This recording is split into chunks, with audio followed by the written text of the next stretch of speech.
आज की बड़ी खबर में अगर किसी एक बात पर सबकी निगाहें टिकी हुई हैं, हर जगह एक ही चर्चा है कि आखिर बंगाल का किला कौन फतेह करेगा। बस 24 घंटे बाद वोटिंग होने जा रही है, 24 घंटे से भी कम का समय बचा है और पहले फेज की वोटिंग होने जा रही है। और पहला फेज क्रैक करना बीजेपी के लिए बहुत जरूरी है, क्योंकि यही फेज तय करेगा कि बंगाल में बीजेपी की सरकार बनेगी या नहीं।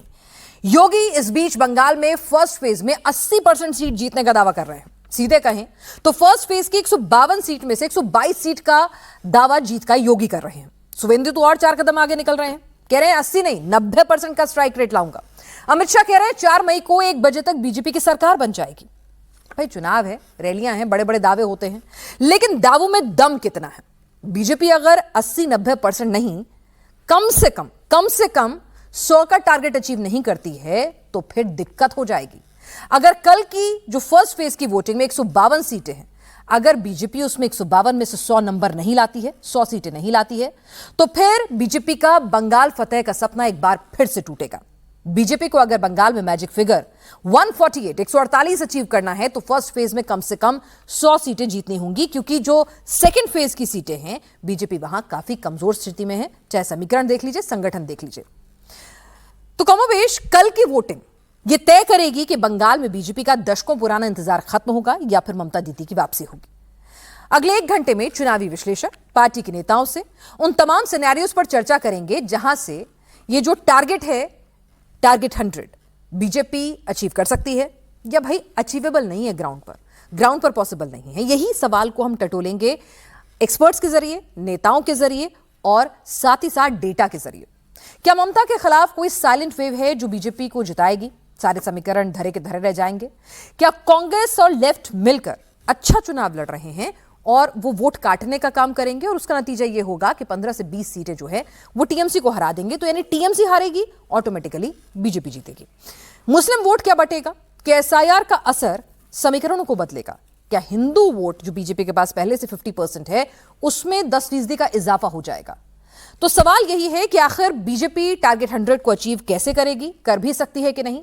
डेटा आपके सामने रखेंगे, उससे पहले तमाम नेताओं का बयान सुनवा दें और फिर हमारे साथ खास मेहमान जुड़ रहे हैं, फिर उनसे भी चर्चा करेंगे। तो सबसे पहले एक आपको हम डेटा दिखाते हैं, कुछ बयान भी हैं वो भी आपको सुनवाएंगे और हमारे साथ तमाम प्रवक्ता जो हैं वो भी जुड़ रहे हैं, उनसे भी आपको मुखातिब करेंगे। तो सबसे पहले कुछ डेटा आपके सामने रख दें कि हम क्यों कह रहे हैं कि टारगेट 100 जरूरी है बीजेपी के लिए। क्योंकि बीजेपी के पास अभी 59 सीटें हैं, जीत के लिए जरूरी है 94 से 100 कम से कम, तो 35 से 41 का इजाफा है। 100 कंफर्टेबल पोजीशन है, 94 से तो कम कुछ नहीं चलेगा, 100 कंफर्टेबल पोजीशन है, क्योंकि जो सेकंड फेज है उसमें बीजेपी के पास संगठन भी कमजोर है, समीकरण भी उसके हक में नहीं जाते हैं और नतीजा ये होता है कि वो ग्रेटर कोलकाता का और साउथ कोलकाता का पूरा रीजन जो है उसमें बीजेपी को पिछली बार 18 सीटें आई थी। अगर हम मैक्सिमाइज भी कर दें कि 3 गुना हो जाएंगी तो 54 सीटें, यानी कि कम से कम आपको यहां से 94 और 100 सीटें कम से कम आपको इस लीड में लानी होंगी। अब जरा हम आपको कुछ समीकरण दिखाते हैं बीजेपी के लिए। रेड जोन, ग्रीन जोन और येलो जोन की सीटें क्या है। रेड जोन क्या है कि वो सीटें जो बीजेपी ने कभी नहीं जीती हैं, ग्रीन जोन जो बीजेपी जीतती आई है, और येलो जोन जहां पे 2021 में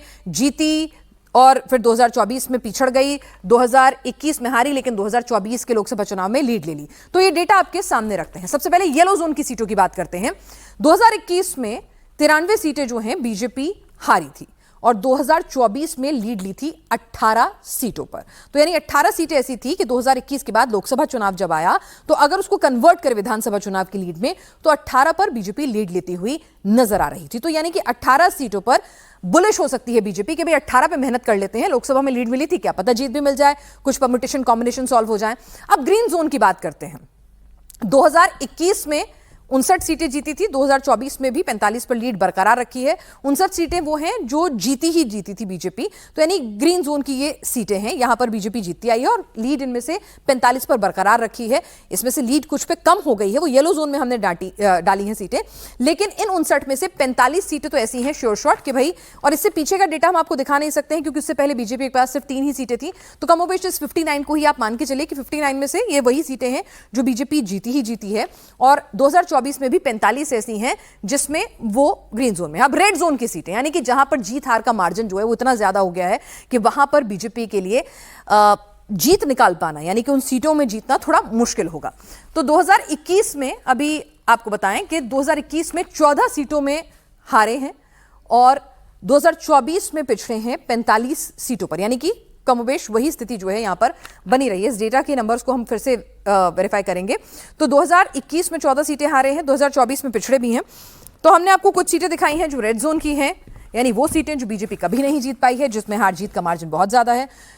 येलो सीटें, येलो जोन की सीटें वो सीटें जहां पर 21 और 24 हार जीत इस तरह का मिक्सचर है, और ग्रीन जोन जो बीजेपी के लिए कंफर्टेबल विक्ट्री है, जहां पर जीत हार का अच्छा मार्जिन भी बीजेपी के हक में रहा है, प्लस वहां पर हिंदू वोट जो है वो 60-70% से ज्यादा है। तो एक सिनेरियो तो ये होता है कि येलो जोन की सीटें जो है बीजेपी अपने हक में कर ले।